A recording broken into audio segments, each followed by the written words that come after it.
has been great so far, and particularly terrific to be here at the Mississippi Memoir panel this afternoon.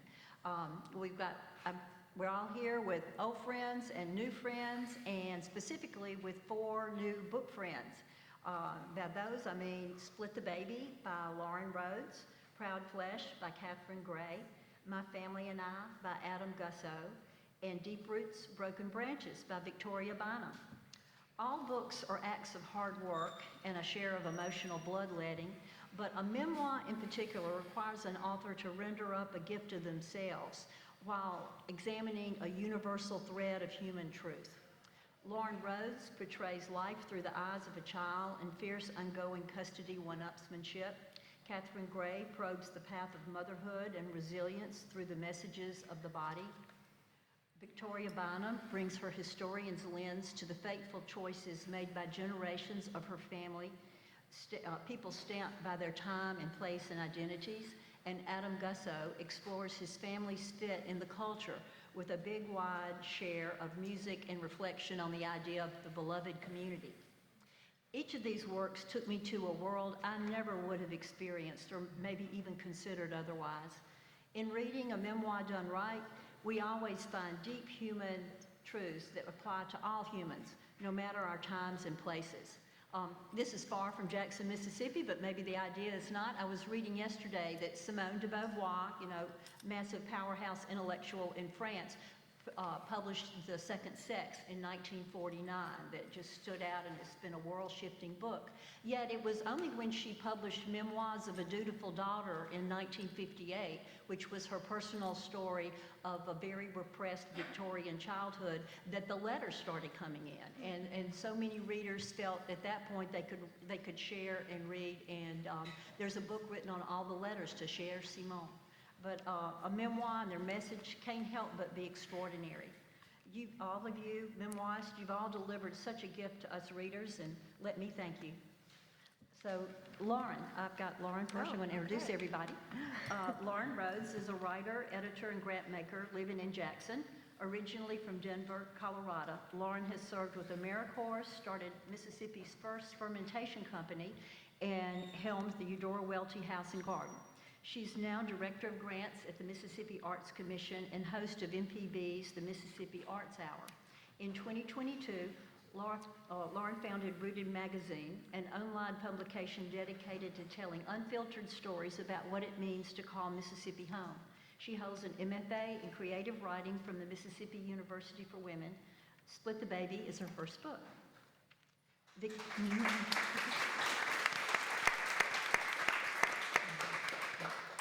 Victoria Bynum is Distinguished Professor Emeritus of History at Texas State University, San Marcos. A scholar of class, gender, and race relations in the Civil War era South, she is an award-winning author and a National Endowment for the Humanities Fellow. Her book, The Free State of Jones, inspired the movie of the same title. Other publications include The Long Shadow of the Civil War, Southern Descent and Its Legacies, and Unruly Women, The Politics of Social and Sexual Control in the Old South. She is creator and administrator of the blog Renegade South.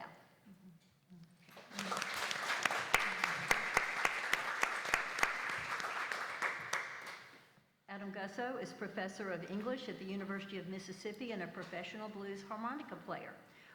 The author of many books on the blues, including, I'm going to get my glasses here, including Mr. Satan's Apprentice, a blues memoir, and Beyond the Crossroads, The Devils in the Blues Tradition. He has earned a bachelor's and PhD from Princeton and a master's from Columbia. Satan and Adam, a 2018 documentary about his 30-year Harlem-based partnership with bluesman Sterling Mr. Satan McGee, screened on Netflix for several years, and I can tell you it's still available on Amazon. I just watched it. Gussow's many honors include the Holman Award from the Society for the Study of Southern Literature, the Coetti Award for the Best Textbook Primer in Popular and American Culture, and the Living Blues Award for the Best Blues Book of 2017.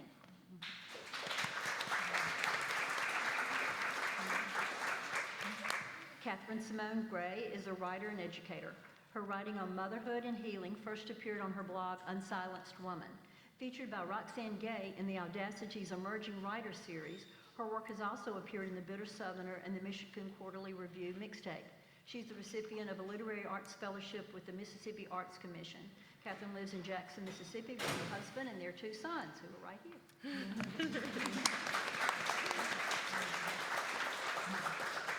Okay, all right. I think the best thing to do is for each of you to tell us what your memoir is about. And by that I mean, Vivian Gornick has a phrase, her book, The Situation and the Story.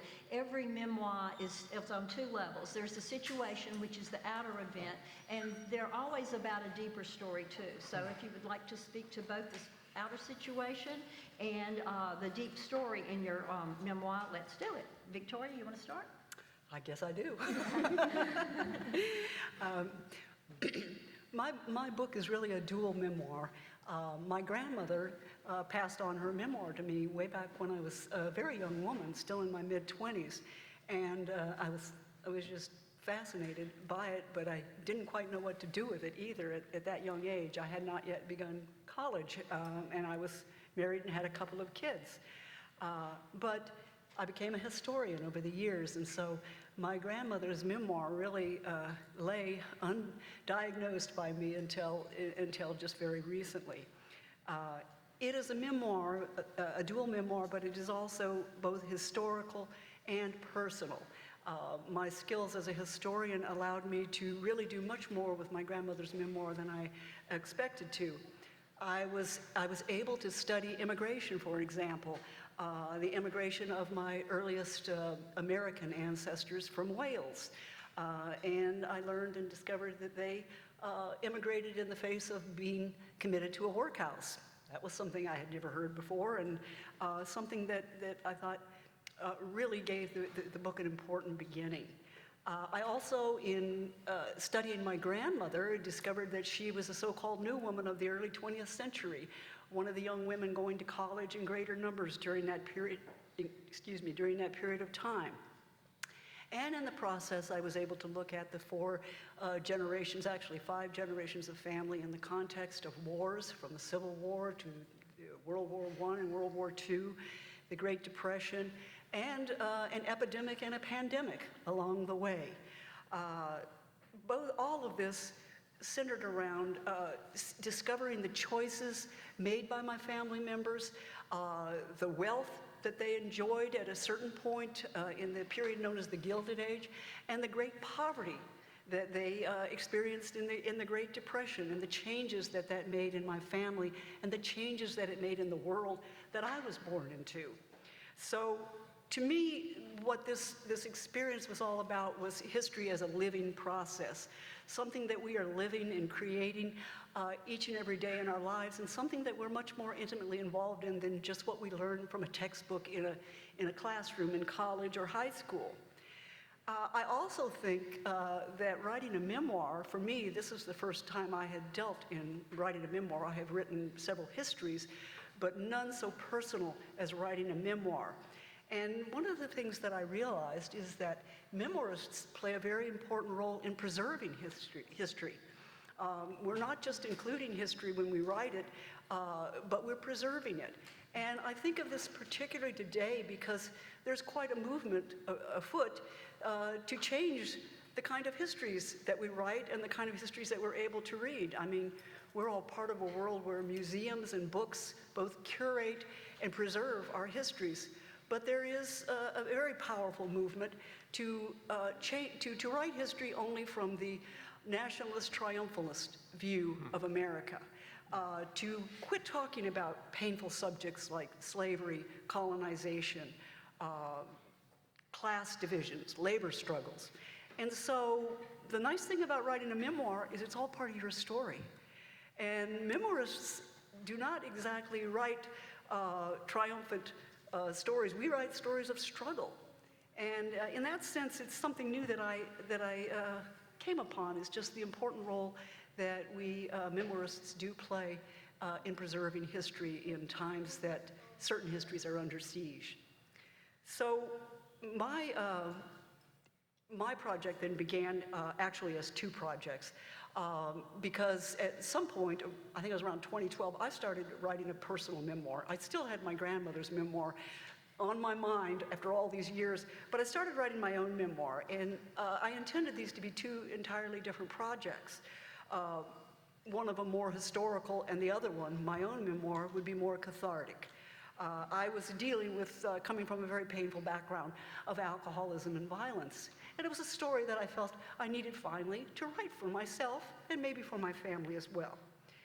But the merging of these two genres or these two different memoirs was very challenging, but I felt that it had to be done because as I got to a certain point, I realized my grandmother's life and mine overlapped for over 30 years in very important ways. I knew things about the generation of her children that she wrote about that she never knew. I also wanted to write about the impact that she had on my life, the important role that she played in my life of growing up in basically a dysfunctional family. And so I had a challenge ahead of me. I had to reorganize the memoir in a way that I could incorporate both our works. I had to use what I consider three different voices: her voice, my voice, and the voice of a historian. So that was one of the hardest parts of it. It was very challenging. But what was really the very hardest part, what was really much harder than the historical research that went into this, was revealing publicly the effects of alcoholism, of growing up in an alcoholic household, on myself.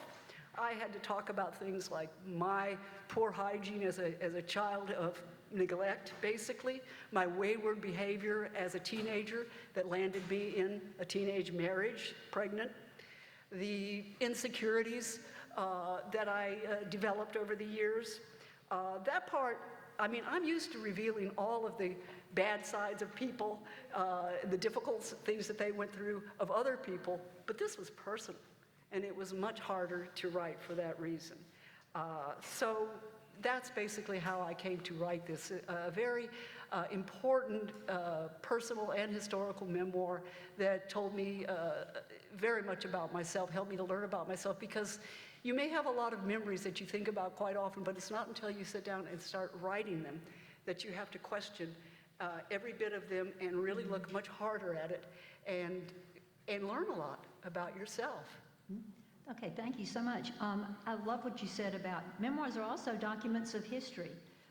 That's beautiful. And you think about now, besides just the tough political environment, just like the publishing industry, it's mainly celebrity memoirs are what gets published by the big presses. So it's important to have our books out and these stories out of ordinary people. Hey, Lauren. Hi, so this is my first book. It's a memoir, Split the Baby, and the title kind of captures what it's about. I grew up in a very divided family. My parents divorced when I was 4, and at that point it became very clear that they were extremely different people with very different outlooks on life. And so I grew up kind of feeling split between their two worlds. My mother is Jewish, my father is Catholic, and my father ended up remarrying a Catholic woman who was very, very religious and also had a lot of, let's just say, toxic beliefs. So she's the evil stepmother in the story. But so I grew up really feeling like I had to change who I was depending on where I was. And, you know, it got to the point where in high school I was like, will I ever be able to be like one true person? And who is that person? And so the story, it's a, you know, coming of age story. Goes through my bat mitzvah, eventually my conversion to Catholicism, and, you know, growth beyond trying to find myself as a whole realized human being. And I pull from a lot of different documents, which is why I love your comment too, Victoria, about preserving history, because I really relied a lot on, you know, my family's archives, our historical documents. I had a 76-page evaluation done by a forensic psychologist who did extensive interviews with each of my family members and with me and my brother, and that was extremely revealing about a very small slice in time that had, you know, ripple effects beyond that. I also drew from my mother's parenting diary, which she was keeping as essentially evidence she was collecting for her lawyer about some of the custody challenges that she and my father were going through. And my mom gave me permission to use her words verbatim in the book, and so there's 5 chapters that are told from her perspective that I kind of respond to. And I don't think this book would have felt whole without bringing in my mom's voice, but also these other perspectives that lend some credibility, because there is that kind of wiggliness of memory that I know we've all dealing with when writing a memoir, but having some sources to back that up. I also had my childhood diaries that I drew from as well. So that's the story or the situation, and I love the idea of the situation and the story, Ellen Ann. Ellen Ann was my teacher, so I'm very grateful to have you as my teacher still. But the situation or the story essentially underlying that was just trying to find myself and my place and my home. And so I think that's a lot of what motivates my current work as well, is like, what does it mean to find a home in the world, to find a place, and how does that affect how we think of ourselves and identify? So, yeah. Okay, yeah. So I'm going to start actually with the title of my book and the cover photo, which I think that it was not the one I originally thought should be on it. But so if you see this couple. It's an interracial couple. It says Mississippi Memoir. This was taken shortly after our son was born in 2006. Hopefully what you say is, so wow, how did that work out? What happens to that couple? Tell me about the South. What are they like there, right? The sort of the Faulkner question. But the first thing you might think of, especially if you're an English professor like I am, you might say, wait a minute, Gussow, my family and I, you mean my family and me, right? And so the answer is that we're agents of our own destiny. And the phrase, my family and I know this, my family and I think this, shows up more than once.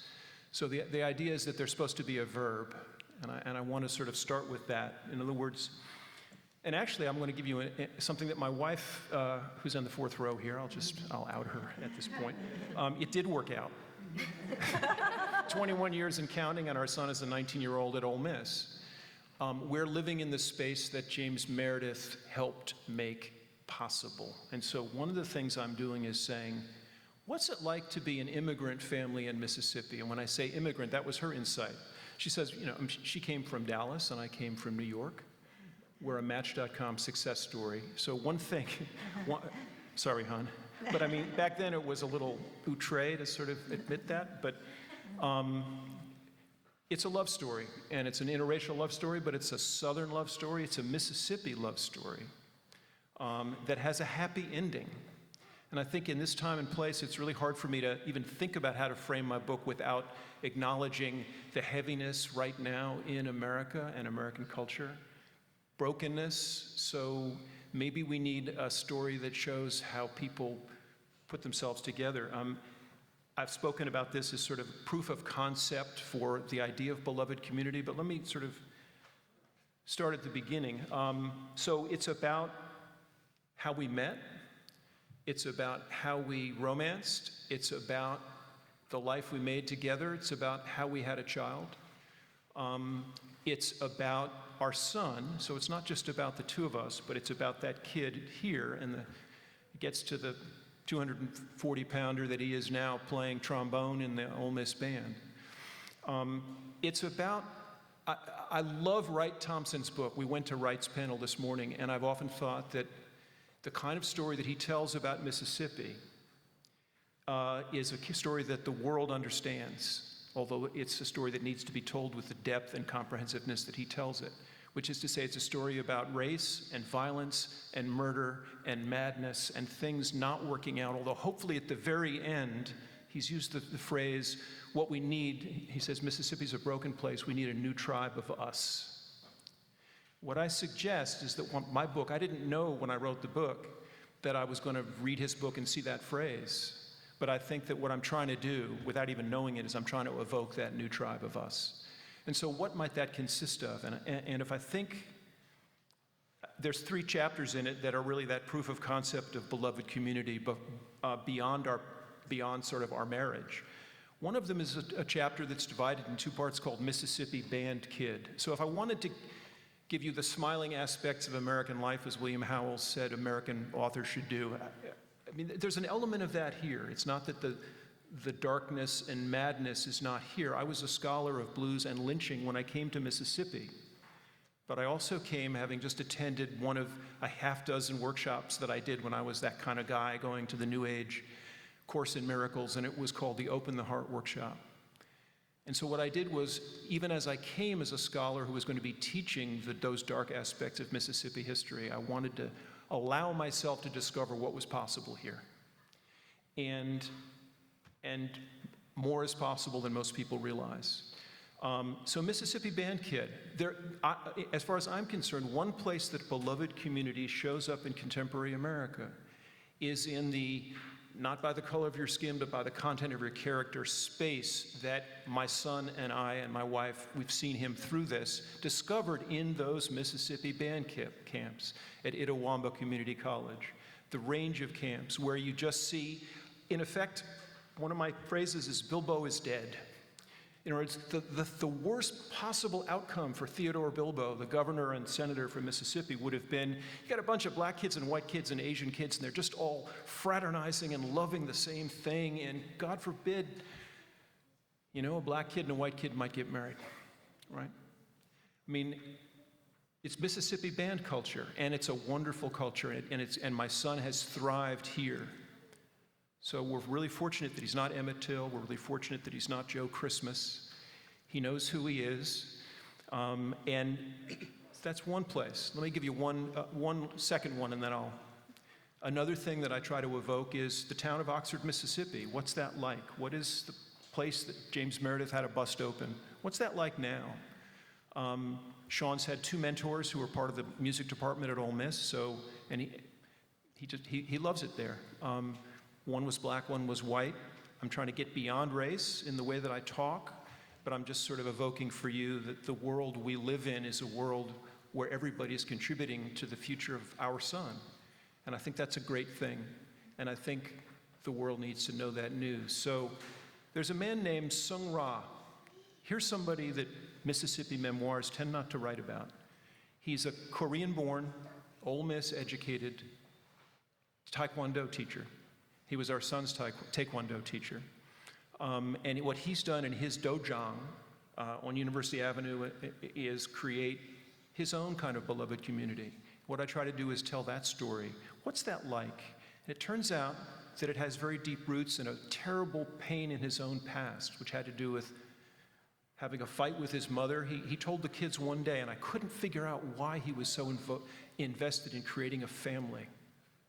Right, for this sort of all-comers family in Oxford, Mississippi. And apparently he'd had a fight with his mom at some point, and they'd exchanged bad words, he said, and then next thing he knows, she was in a car wreck. And that was his last memory, was having a fight with his mom. So, beloved community, we'll talk more about how I think about that, but what I wanted to do is show how that might be alive in Mississippi, and there's other elements of the book that I can go into, other places where I see that showing up in American culture and in my own life. So I think that sort of evokes happy ending, though. Okay, yeah. Yeah. Thanks. Hi, everyone. Thank you so much first for being here and being present to these Mississippi stories. So my first book, my book that came out in February, is called Proud Flesh, a memoir of motherhood, intimate violence, and reclaiming pleasure. And in Proud Flesh, I share how new motherhood, particularly the intimate physicalities of new motherhood, like pregnancy, birth, breastfeeding, the rigors of being depended upon 24/7 by an infant and all that can evoke, how that stirred up prior trauma from earlier in life from an abusive relationship in my college years. And to tell you a little bit about how the book came to be. So it was the second time that I was postpartum in 2018 that I was really beginning to put the pieces together of how my past as a survivor was intersecting with my experiences as a mother and bringing unexpected challenges to that time. And if you think back to 2018, that was when we were about a year into the viral part of the Me Too movement. And so for all of these months, I had been taking in every day more and more women coming forward courageously with their stories of what had happened to them, what had happened to their bodies. And that made space, first of all, for me to look back at my own past and my own history and to acknowledge that that was still here with me and that it made sense that it was here with me. And in that, however, I realized that there was a lot that I was not hearing, that I was still experiencing 10 years later. Most of the conversations were about the abuse itself that people had gone through, or the assault, or the immediate aftermath, not what life looks like so much 10 years down the line. After surviving, and what that surviving continues to look like, even as in some ways we are thriving, that it's not as simple as that. And so in my memoir, I wanted to fill gaps in the narrative of where those experiences as a survivor and as a mother overlap. More than 1 in 3 women is a survivor of sexual violence of some kind, and it often happens or begins in the teen years. And so I knew that there must be many, many other women out there having the same kinds of experiences that I had, and I had never heard them spoken about in the way that I was experiencing them. And so I sought to share how we rebuild our lives and restore trust with our bodies and our instincts, and how we cultivate loving relationships in the day-to-day, what that looks like in its messy way, and also how we reclaim access to pleasure and interest in sexuality and eroticism, not only as a survivor, but as mothers. And I was intent on making this, while there's a lot of reckoning with the past, both my own history and intergenerational history as well. I was intent on making this not just a story of trauma and pain, that woven throughout there would be the presence of body wisdom and listening to my body, connecting with my body, caring for my body, community resilience, how we support each other through these times, connection to nature, receiving messages from nature as ally, and from the environmental world around us. So just to tell you a little bit more about how the book is structured, there are 2 different story arcs in the book. One of them follows my postpartum healing journey, following a pretty standard second-degree tear in childbirth and having healing complications, scarring complications in my vagina. Yes, I'm saying that word because I think it's important to say those words in these kinds of spaces, in every space. So following that intense healing journey over a period of 6 months, and my experiences as a new mother in that as well on the emotional level. And then the second story arc follows me as a young woman as I am entering this relationship at 16 years old with a 24-year-old man, a relationship that would escalate into abuse over 4 years. And so following me in that relationship and through the other side. So thinking of the inside story as well, I love that framing. It's a story of intimacy. I would say it's a very intimate story of coming into deeper intimacy with self, with our past, with our ancestors, our mothers, our grandmothers, and the people around us who we love, who we're close to as well. And also a story of how a very private wound that we're not supposed to talk about, like a second-degree tear after childbirth, which we don't talk about in these spaces usually, how a very private wound became a way to explore for me, a public epidemic of violence against women, gender-based violence, and a history of violence for myself and my family. You know, I think all of these stories, they go to prove what they say about Mississippi is not some outlier or exception, but Mississippi is America. And all of these stories are so pertinent to the whole country and have so much to say. I think y'all have all kind of talked a little bit about your process, so let's just start talking now about what have been some of the reactions of readers that have been gratifying and satisfying to you, and what have been some of the reactions that have been less so? Okay, Victoria? Oh, okay. I think the most satisfying reactions have been with those people, and I'll begin with the two historians who wrote the blurbs on my book, their recognition of the kind of courage, if I can assign that to myself, that it takes to write about things that we're all talking about here. Sexual assault, which I experienced as an 8-year-old in an alcoholic family, not from my father, as we often hear is the case, but from a friend of the family. That was something that I had never imagined talking about. And to have so many people, including other people who reviewed, say, this is a courageous book, was quite gratifying to me, probably the most gratifying thing of all, even though the book is about far, far more than that. As I said in my presentation, it was writing about the really personal things that was the hardest part for me, even though I'm a fairly seasoned author.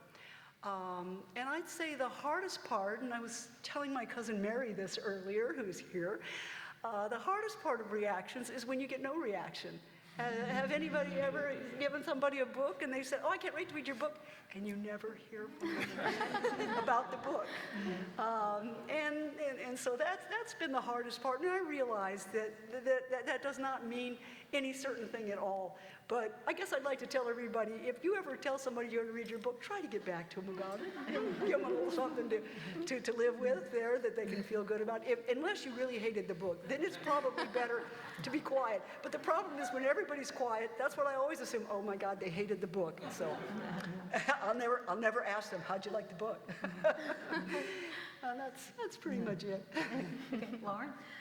Yeah, the reactions that were the most important to me were my mom, my brother, and my stepdad, just because they lived it with me, and so I felt like if they recognized that the story was accurate, the story felt true, because I was, detailing things that also were happening to them, that they witnessed, or maybe that they hadn't known that was going on. And so they loved it, and so that, I think, is, if I hadn't gotten any other reactions, that was really important to me. Some of the more surprising reactions, I guess, are from people who have either been divorced themselves and maybe they have adult children now and they went through a difficult custody battle. I've had a number of people come and say they're giving this to their adult child to read, which was really special for me to hear. Or folks who maybe the religious part has resonated with people as well, not even people who maybe grew up Jewish and Catholic or Christian, but maybe just two different flavors of Christianity, but that felt a sense of bifurcation in their own lives. And so that's been really cool to hear. My dad, just after not speaking to me for 2 months, told me that it was defamatory and malicious, so that was an unpleasant reaction. But he didn't say that anything was untrue, specifically. That's all that matters. So I don't think there's any grounds for a lawsuit. So, yeah. What is it? One of the famous memoirs has said, when you get blowback from family members that people don't feel they're treated well, they should have acted better in the first place. And I want to put this out there. Yes, Lauren has written it's an adult book, but I feel like this book needs to be on every high school reading list, because how many children of divorce are out there? So if anyone knows how to get this Split the Baby on high school reading list, it needs to be there. Thank you for crowdsourcing that. Yeah. That's right. Yeah. Okay, Adam. I mean, I think there's two positive reactions and one negative one. So the first positive reaction was my editor is a man named Adam Bellow. So he's one of Saul Bellow's several children. And he's pretty hard-boiled. He's a mensch in many ways, but he's also a New York guy, and he's very hard-boiled in emails especially. He needs more emoji, I think. And he said, your final scene made me cry. When an editor tells you that, that's good. And it happened to be a scene that had to do with my mother-in-law and her decision after 15 years of not necessarily accepting me to suddenly completely accept me. And so there's a happy ending, I'm telling you. We need some more happy endings.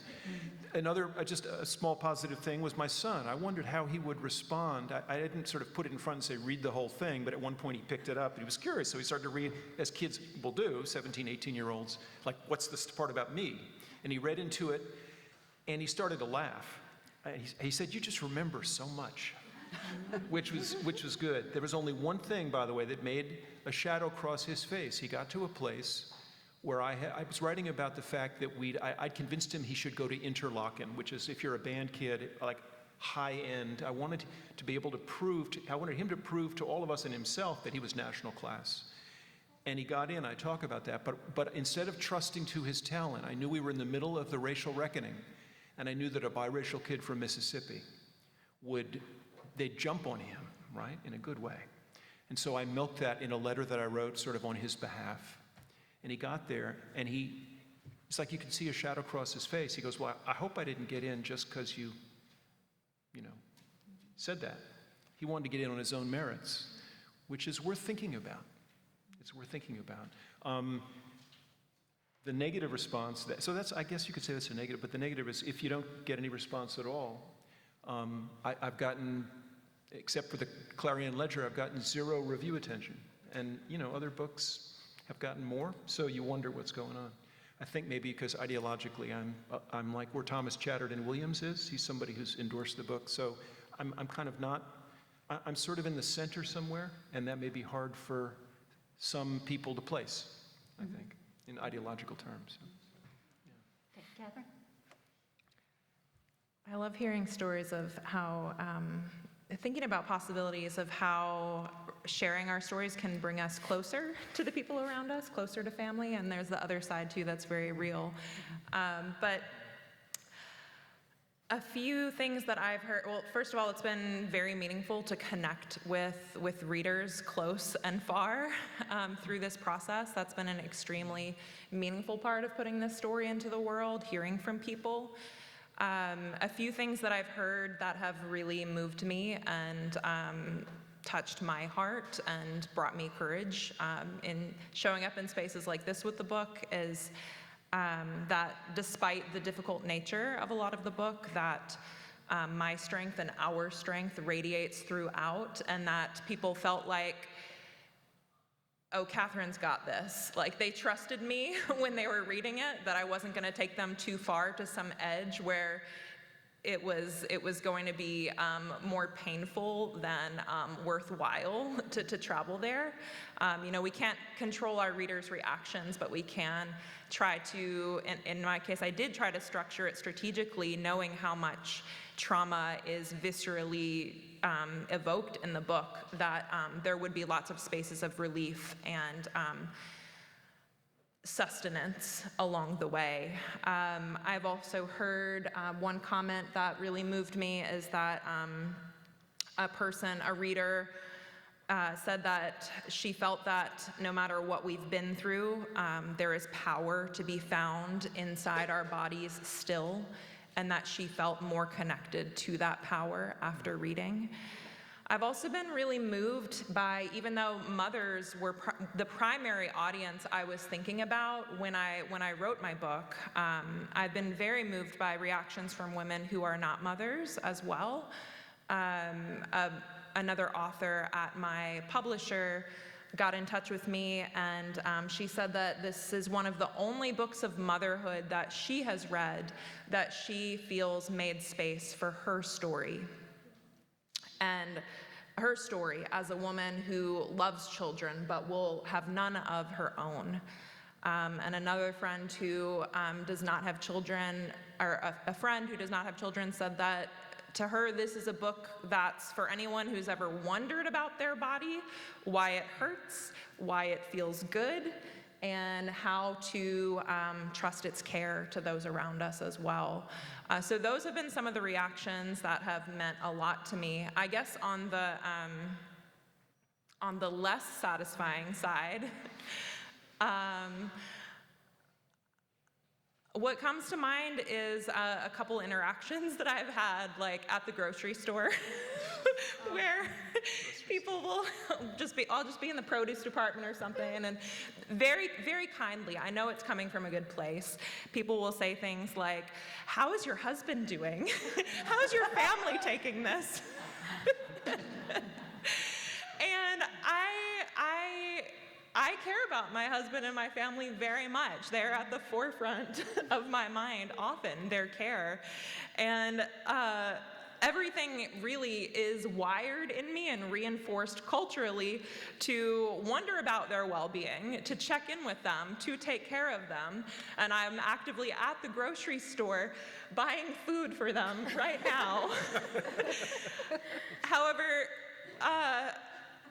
it can reinforce a feeling that what I'm doing is like wild and out there and shameful or embarrassing or a burden on people around me. And so that's probably been least satisfying, even though I can appreciate where that question comes from as well. And I think there's a natural curiosity from people when they see someone sharing such a bold, true story from their lives. There's a natural curiosity that comes up in them of, oh, what parts of myself do I have that I haven't spoken about, that I'm not showing, that I'm not expressing? And would I still belong in my family and have support and still have community and be loved and able to love? And so I do appreciate that care that their question comes from too. With this Mississippi Memoir panel, I remember at the launch you had said your publisher were like, leave it to, a mom in Mississippi to take us to new Yeah, they said it was like the most explicit. One publisher said, if we were to publish this would be the most explicit work we've ever published. If we were to. Yeah, well, they did offer. I didn't go with that publisher, but I did receive an offer from them. Leave it to the Mississippi mom, yeah. Okay, so I've asked you about what has been the response of others, but what about for you? What has been the result of getting your memoir out in the world for you, as far as, I'm sure, gratifying? But Victoria, you want to talk first? Okay, yes, I was just thinking, as I talked about what it meant to me, and I thought one of the things that really meant the most was the way in which I worked out my relationships with my parents. And gee, I'm in my 70s and I'm still working out my relationship with my parents. But as I said earlier in my presentation, it's really hard to write about the personal, and a lot of times you have memories, but you've never really analyzed those memories. You've never really sat down and put them to paper. Well, when I understood my father's alcoholism, he was the violent alcoholic in this. When I researched his childhood, he was born during an epidemic preceding World War I, lost almost half his family, including his mother. His father, because he was the youngest, the baby, could not handle having a baby. My father was just put up for adoption. And there his story begins, adopted out as an infant, never feeling at home, never feeling as though, and he was with his real family. He had a cruel adoptive father. So I learned this and took an incredible long ride with my father once when we were taking my first husband to training to go to Vietnam. This was 1966. And I had to take this long ride with my father. And we had to talk about something. We'd had a difficult, by then I was 19 years old. We'd had a difficult life together, but I loved my father. And I asked him to tell me about his childhood. And he did. And I never thought about him the same way again after he told me dispassionately about his childhood. And to write about that in a book and settle that issue was extremely gratifying to me. It allows you to love someone who is terribly damaged and often cruel to his family, and yet he became a human being in that car ride. Now my mother, the understanding of my mother was to understand the solutions she found to living with a violent alcoholic. This was the 1950s. My mother was not a professional. She didn't even have a high school diploma. She had grown up in the Great Depression. She had married a man in the Air Force, and that gave her economic security. And my mother had watched the degradation of her own sister after divorce with alcoholism as well. And my mother wasn't going to go there. She was going to keep that economic security. And the way she built a life for herself, she had affairs. She had secret affairs. I only later learned that when my dad would get drunk and accuse her of running around on him, he was telling the truth. At the time, I just thought, oh, this is so ridiculous. That's how bad Dad is, you know. But no, it was all true. They had a miserable marriage. We kids had to grow up in that marriage, my two brothers and I. One of the man who assaulted me was one of my mother's boyfriends. So that, putting that all together, though, from their perspective, was very healing for me. I saw my parents' lives, and, you know, I appreciated how I was able to escape the kind of traps, the emotional traps that both of them were in, that dictated the rest of their lives. And they did stay together until the end of their lives. Lauren? Yeah, writing this book was also very cathartic for me as well. I wrote it as my thesis for my MFA program. Ellen Ann was my advisor. And it was a story of about things that I had felt a lot of shame around for a long time, and just like a sense of having a weird childhood experience that maybe other people wouldn't relate to. And so writing it was really helpful for me, and kind of just claiming that, and like when you share your story with others, it lessens that sense of shame around it. And so I think that was just a really powerful exercise for me personally. Having this published years after I, finished it, and book contract, it's like 2 years between signing the book contract and it actually being published. And so I felt I had already processed all of this childhood stuff. And then talking about it, I was like, oh my gosh, how am I going to talk about this again when I already had sense of closure. And also doing it in Mississippi, to me, I'm not from here, I'm from Colorado, and so I was like, I'm in Mississippi now, are people even gonna get this? Is it gonna be strange? But I realized, because so much of my current career is focused on telling Mississippi stories and trying to understand why I love this place so much, why it causes so much anxiety in me sometimes. And so I was like, well, this is my weird childhood project, and this is my Mississippi project. But having it published, I think I've really come to understand that all of what I'm doing is coming from a similar sort of searching sense for home and belonging. So, and talking about it has helped me understand that and claim it as well. I think I have a slightly different answer. I'm thinking that one question we had actually early on was, if we're living a good life, why write about it and share it? Isn't that maybe even dangerous? Somebody could come down to the front door, they don't like interracial couples in Mississippi, right? Who's there, right? And there was an episode, it's not that kind of episode, but there's only a couple of times when we had that sense of danger, when somebody dropped something off at our front door at one point that just was filled with trash.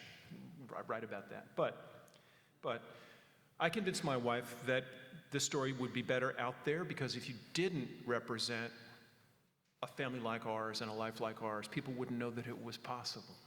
And they'd only have the dark, wrenching, race-maddened stories about Mississippi. So that was one thing. But what's interesting is, and when we got married in 2004, when we started dating here in 2002, I think there was a sense is that going to work? My friends from New York would say, and you're going to have a kid? Is that going to work? After I finished, what authors do at a certain point, you got the contract, the book's coming out, and so you want to figure out how to frame it, what else is out there that, like yours maybe, or like mine? So I got interested. Sherry there was an influencer, a couple like us, Gabe Babe TV. Turns out, which was a black female, white male, and their kid, and they're vlogging, right? So they have a channel on YouTube, and it's just like, and one thing that became very apparent as I began to investigate this, and the plethora of channels featuring interracial couples, many of which are like, sort of look like us, is just how destigmatized in popular culture at large our kind of marriage and relationship is. And so I think that was revelation. And so when I began to look on Facebook and sort of look for interracial groups, of course, Facebook immediately gloms, oh, he wants more of that. So they began feeding me all kinds of videos with the black wife effect. Anybody heard of that? Well, just Google black wife effect. Right, so a nerd who learns to dress a little better because he's got a woman with some style, right? It's a thing, it's a cultural thing I didn't know. Point is, once the book was about to come out, in other words, the way it changed me was it made me realize there was you're laughing. It's out there. It's culture-wide. There's a lot more like this. One interesting thing I'll say, so I figure, having taught a seminar at Ole Miss, a graduate seminar called Interracial Family Memoirs, I went back and looked at my own syllabus from 3 years earlier and realized that there were no books written by white guys. I thought, that's strange. I mean, so you have James McBride, The Color of Water, back in 1996, right? One of the very first, a black woman's homage to his white mother, something like that. That's the subtitle. And there's a number of books that fall in this category. Julius Lester's wife wrote one, Joan Lester Steinau. A number of books. Ralph Eubanks wrote one about Alabama many years ago, and his white grandfather and African-American wife and their family, the house at the end of the road. But I got really fascinated. I thought, well, there must be other books by white guys about their interracial families. And I only found one. You know who it was? William Cohen, the Senator William Cohen, wrote a book that came out just before Barack Obama got in office, 2007, about his wife, Janet Langhart Cohen, Love in Black and White. And I couldn't believe that's the only book out there. I wrote to him, by the way, and he was very nice, gave me an endorsement. When I told him, you're the only one I could find, but I asked several senior academics, people who traffic in interracial literature, and they couldn't name any other books, which is crazy, right? Why? Why aren't people who look like me writing about their families, right? I'd ask you to think about that, and if contact me if you find other books. I want to know. I don't want to believe that that's not happening. Anyway, yeah. Kathleen. Okay, how it feels to put so much of ourselves in the book. Well, during the process of writing, it felt terrifying, honestly, because you start out alone with this obsession or line of thinking and questions, whatever it is. And when I first started writing this, I wasn't even comfortable really saying the word vagina. And I've talked to friends who have said the same thing, like friends with high-powered positions someone left me a voice note and said, I'm reading your book, and I just started sobbing because I realized I cringe a little every time I say the word vagina, and I'm so angry that that's the case.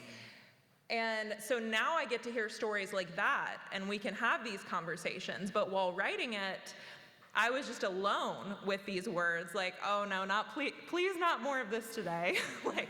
like people get criticized, memoirists or anyone, for navel gazing. It's like, well, this is the extreme sport. This is vagina gazing, looking at this like postpartum wound. So is this the extreme sport of navel gazing? But these were the true experiences that I was having with my body, and this was the story that I needed to write. This was the only way that it could be written. I was experiencing it with my body, and I needed to write it from my body as well. There's this quote from the novel The Red Tent by Anita Diamant that says, "You crave words to fill the silence that swallowed me and my mothers and my grandmothers before me." And I encountered that when I was writing, and that felt so true to the feeling, the craving, the inquiry that was leading me deeper and deeper into this story with my body, and to honor the experiences of mothers, the experiences of women, and to revive and honor the bodies and spirits as well of the people the women who came before me. I think the hardest part to share is actually not the story of the wound and the trauma, however, that it was challenging to go to those places to write it, but the hardest part of the story to share when I'm in a setting like this or just talking to people is the pleasure side of the story, the erotic side of the story. We're more comfortable talking about the pain of women, more comfortable talking about assault and rape, as horrific as it is. That is more accepted than a story of a woman, a true story of a woman, a survivor nonetheless, pursuing and seeking pleasure and eroticism on her own terms as she defines it. And I'm simply not okay with that being the state of the world. So I find that to be the hardest piece to bring into these conversations, and yet one of the most important pieces for me. Oh, that's beautiful. That's so true, too. Yeah. Okay.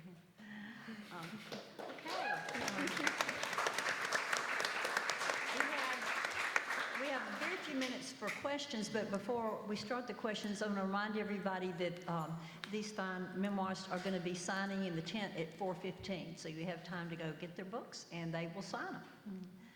Okay, all right, questions?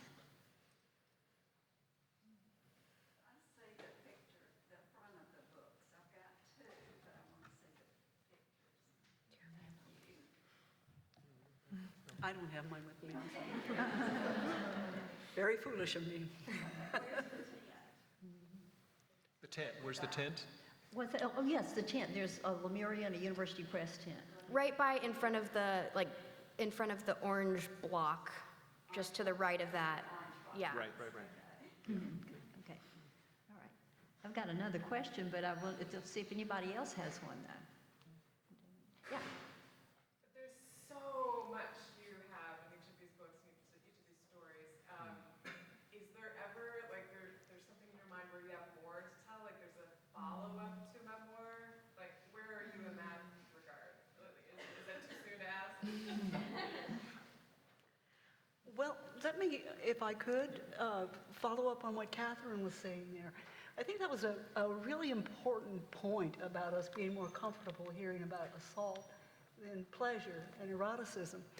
And I guess to answer your question, I guess if I were to write another book, I would write about my escape from that world and my years in college and the relationships that I formed, some of them destructive, but some of them very erotic.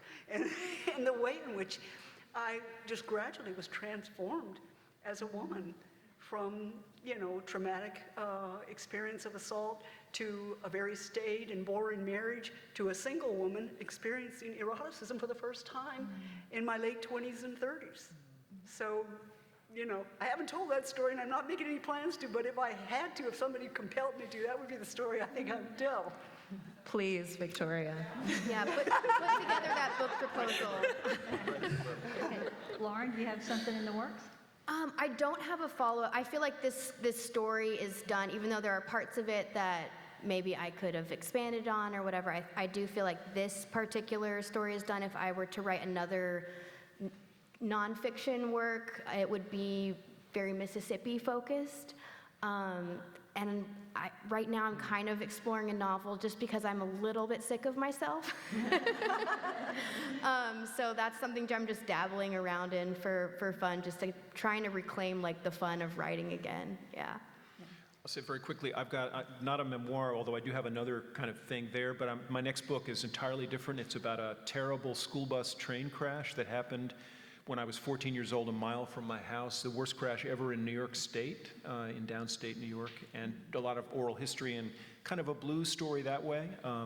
But it's a long way off. I'm working on it right now. Yeah, a lot to do. Catherine? Thank you for that question, because for memoir writers, if it's always a question of what is the container of the story, where is the beginning, where is the end, because they are our true life stories, but we have to shape them as an arc in a way that is satisfying to a reader, and yet the arc continues and continues and continues in reality. So I wouldn't say I'm actively working on the next piece of the memoir, but it's I have glimmers of a future writing, future possibilities. One of my many roles in life. I'm a freelancer in many ways, but I have a position at the University Hospital, the medical center, as a gynecological teaching associate. And I teach third-year medical students, nurse practitioners, and family medicine interns, trauma-informed patient advocacy, like trauma-informed ways of performing breast and pelvic exams in ways that are safe and emotionally safe for patients, and also bring them into greater understanding about their bodies, and help them to be active participants in their own healthcare. And so I am interested in perhaps telling some of those stories, because the part of that, it is very connected to my work in Proud Flesh and my passion for women's healthcare. But one of the edgy parts of that role is that I am the patient and the teacher at the same time. So they are actually performing the exams on me while I'm giving them real-time feedback. And so it's a very vulnerable, or can feel like a very vulnerable position, but it feels like the continuation of this work. And along with that, I'm interested in kind of like what you were saying, Victoria, but looking back at the intergenerational gifts, because I explored a lot of the like intergenerational trauma in this book, but I want to look at the intergenerational pleasure stories and gifts as well. Okay, all right. Well, we'll be signing at 4:15 at the tent, and I just wanted, let's give everybody a hand